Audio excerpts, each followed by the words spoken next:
Mike, smile at the camera. Yeah? Want to say something to Michael?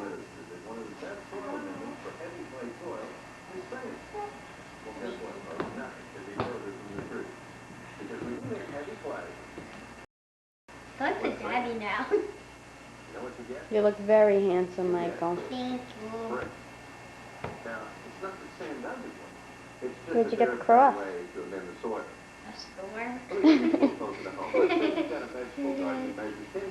What a store? What else would I do?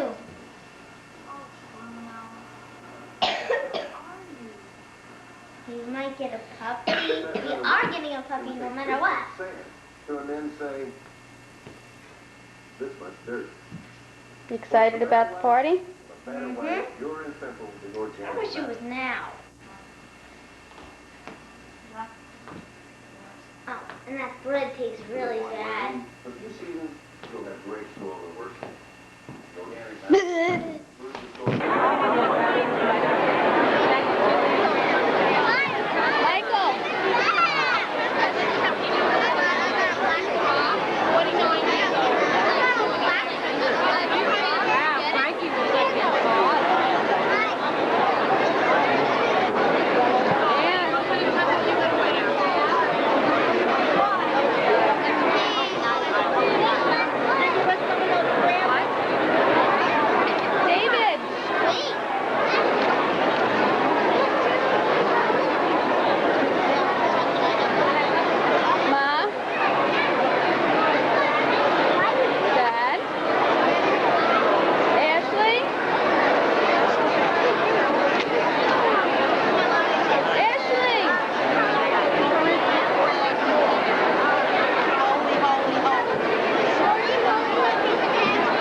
In a fuller way.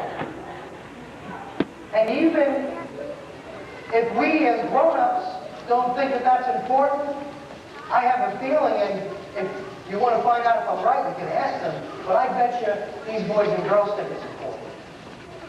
That somehow they belong now to us in a way they didn't.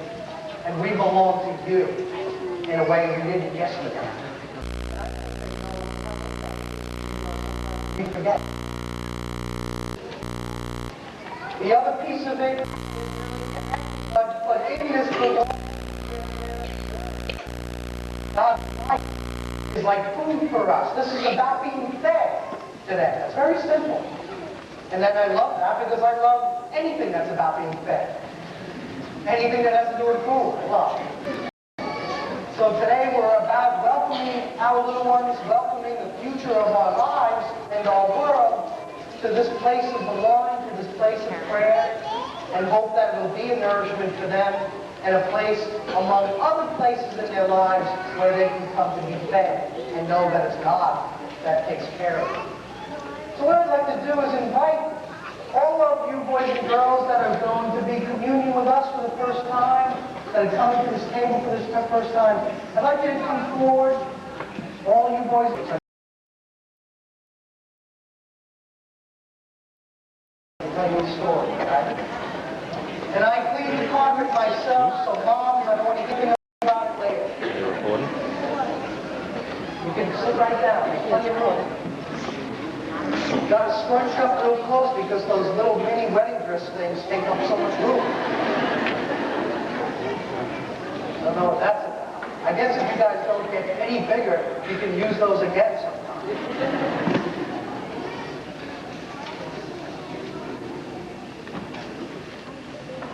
couple of weeks ago, I mentioned an old friend of mine that I told you you'd probably be hearing about again. And that's who I want to tell you about today. So as all good stories, this one begins with once upon a time. Once upon a time, there was this very old lady. Okay, she was old. She was ancient. She was so old. How old do you think she was? Yeah, she was like about 30. Yeah.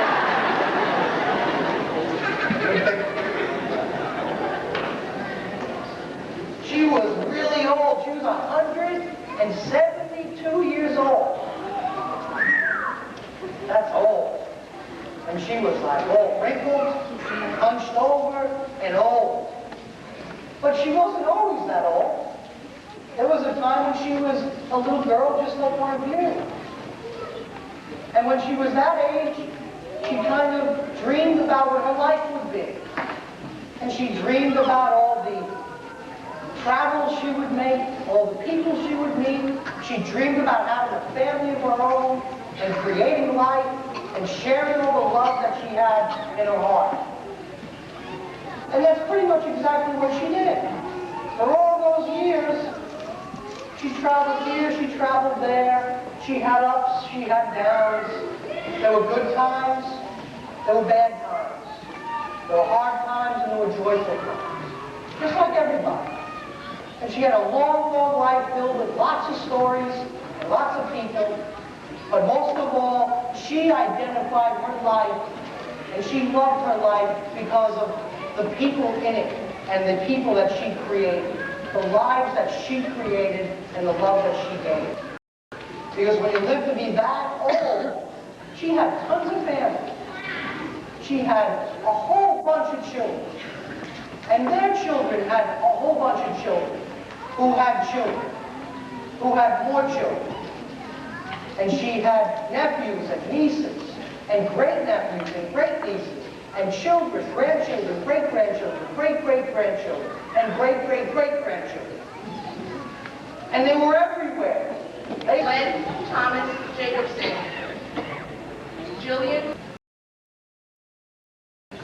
Michelle Lee McQuaid, Michael Stephen Sarney, David Scott Schultz, Christina Jean Murphy, Matthew Charles Angelo, Nicole Altavo, Ryan Michael Sally, Daniel Gerard O'Malley, Morgan Taylor Revelau, Marissa Joanne Squilacci, Ariana Rose Ligliani, Katerina Denise Montgomery, Danita Marie Canada, and John Angelo George. With these children, and that will continue to happen. But we also have people in our community that offer to share their faith as well with these children and help us to prepare. So I would like to invite our catechists to please all come forward.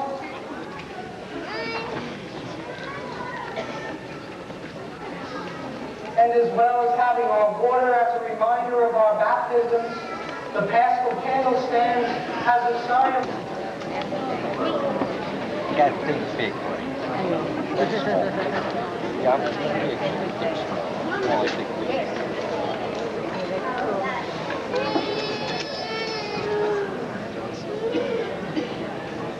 Am I a little nervous? Or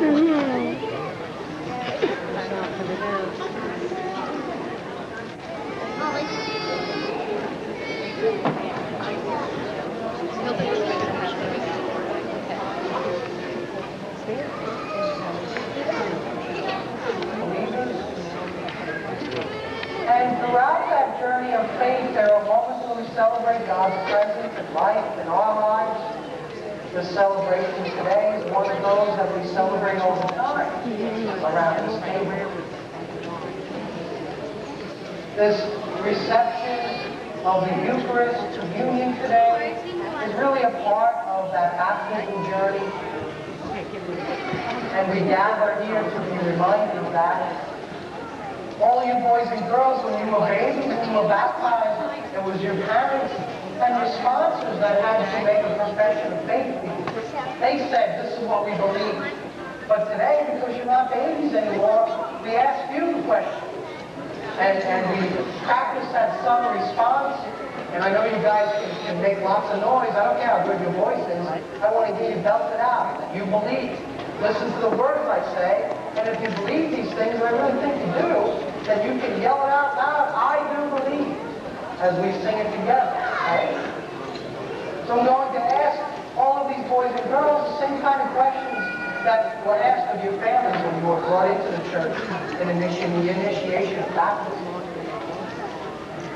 So boys and girls, do you believe in God, our Creator, who called you into life and knows you by name and loves you? We do believe. This is our faith. This is the faith of the church. We are promised of blessed in Christ Jesus. Boys and girls, do you believe in Jesus, who loves you and who gave his life so that you could rise to new life?